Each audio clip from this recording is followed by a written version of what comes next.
Let the meltdown begin. MMA Meltdown on the Fight Network. I am Gabriel Morency. Let's do this thing. No sleep till Crooklyn style as we hop up and in following UFC 187, a pay-per-view card that lived up to the hype.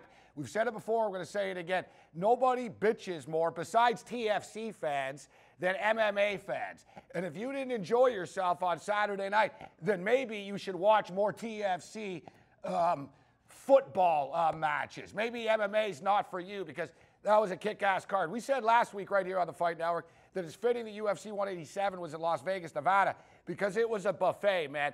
There were championship fights. There were heavyweight fights. There were like flyweight fights. There was everything else in between on this card, and it delivered. Daniel Cormier is your new champion. That's right. He is the champion. Did Jon Jones beat him? Yeah, Jon Jones beat him. Part of being the champion is being able to actually defend the belt. Whether you're hurt, whether you're smoking the rock, or whether you're running pregnant women over, it doesn't matter. If ends and buts were candies and nuts, we'd all have a Merry Christmas. If Jon Jones isn't there, he's not there. Daniel Cormier's there right now, and Ryan Bader wants to be there right now. Now, we're going to break some numbers down a little bit later on in the program with Odessa. We got Fight Night from Brazil this weekend, but without further ado, because she's on the clock and we're on the clock and there's a ton of stuff I want to get to here. Let's bring in the infamous, the legendary Crooklyn from Bloody Elbow, a new podcast she's got going on, the Three Amigos podcast. Crooklyn, welcome to MMA Meltdown. How you doing? I'm doing fantastic. Thank you so much for having me, Gabe. Well, we appreciate you coming on. We've been exchanging tweets for a long time.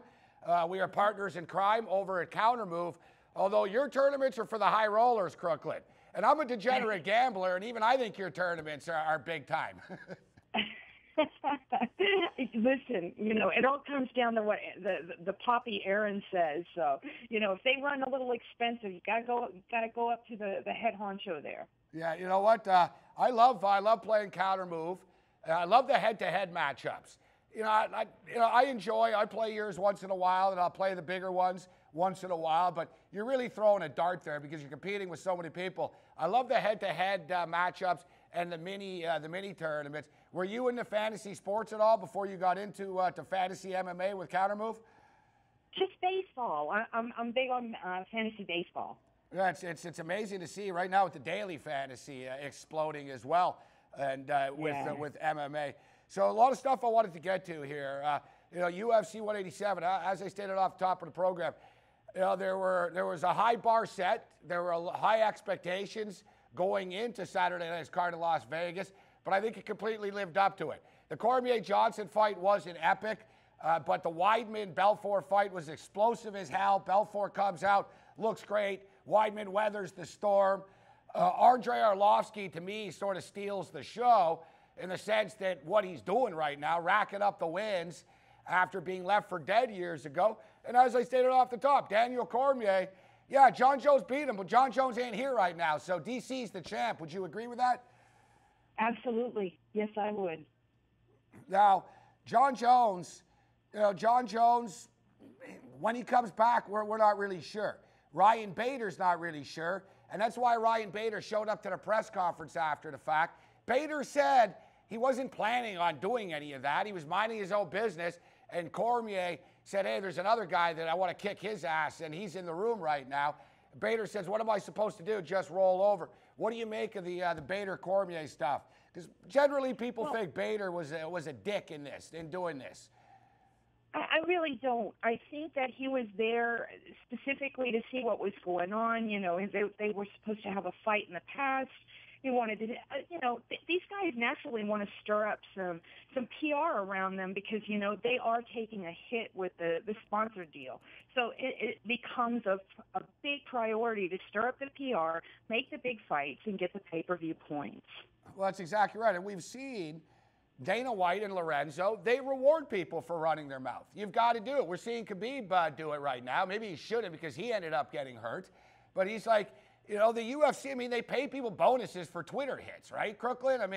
They want people to stir the pot. Like, everyone's like, oh, Bader was Bush League and classless and doing that. I guarantee you Dana White wasn't thinking that it was Bush League and classless. He probably had a little grin on his face.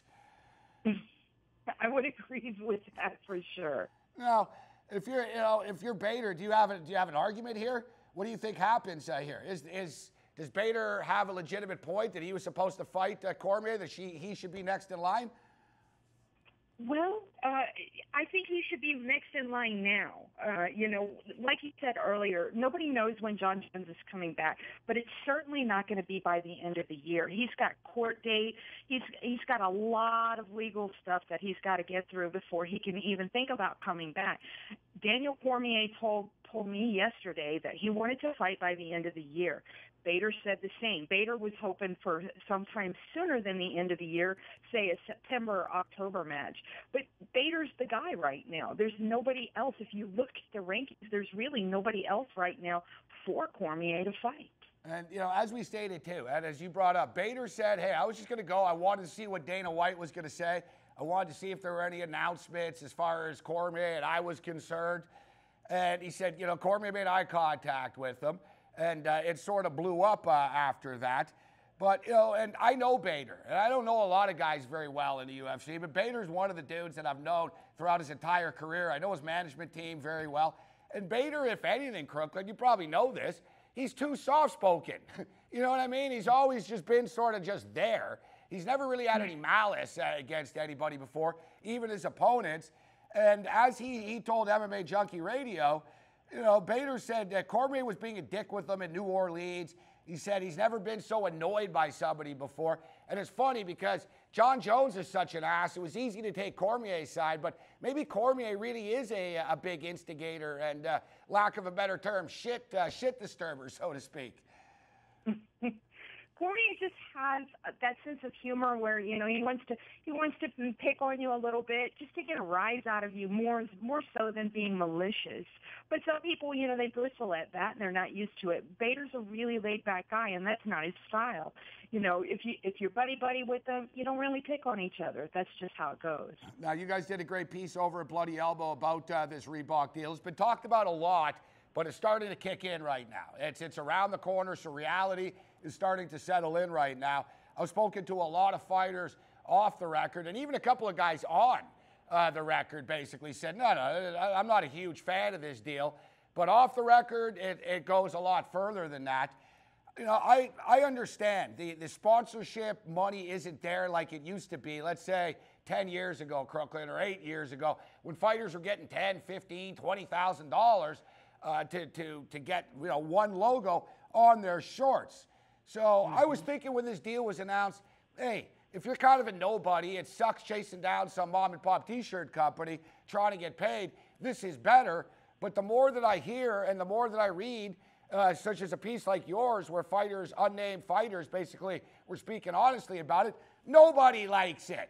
Nobody likes it at all. Maybe besides Paige Van Zandt, they got a $40,000 deal out of it.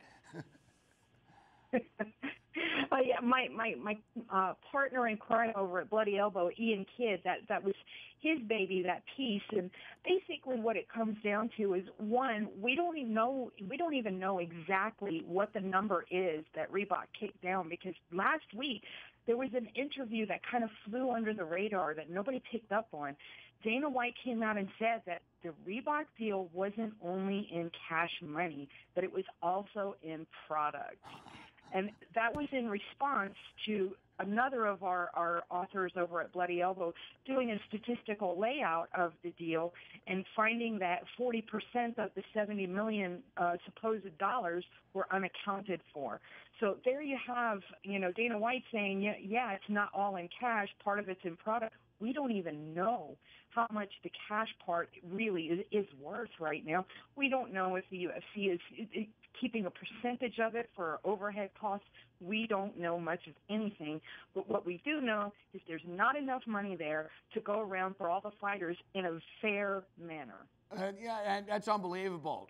Don't worry, we're going to give you some product. Unless the product are like Lamborghinis, or Porsches, that the product doesn't work. We know you broke your jaw, John Medeski, but here's a couple of pairs of Reeboks for you. They're not out in the stores yet either. Hey, these come out in 2 months only. Hey, that's why people are throwing their Reeboks in the garbage. Like, if I was a UFC fighter, I would never wear Reebok unless I was there for that week. But what's amazing to me, and I spoke to a well-respected odds maker, and he said they're worried right now.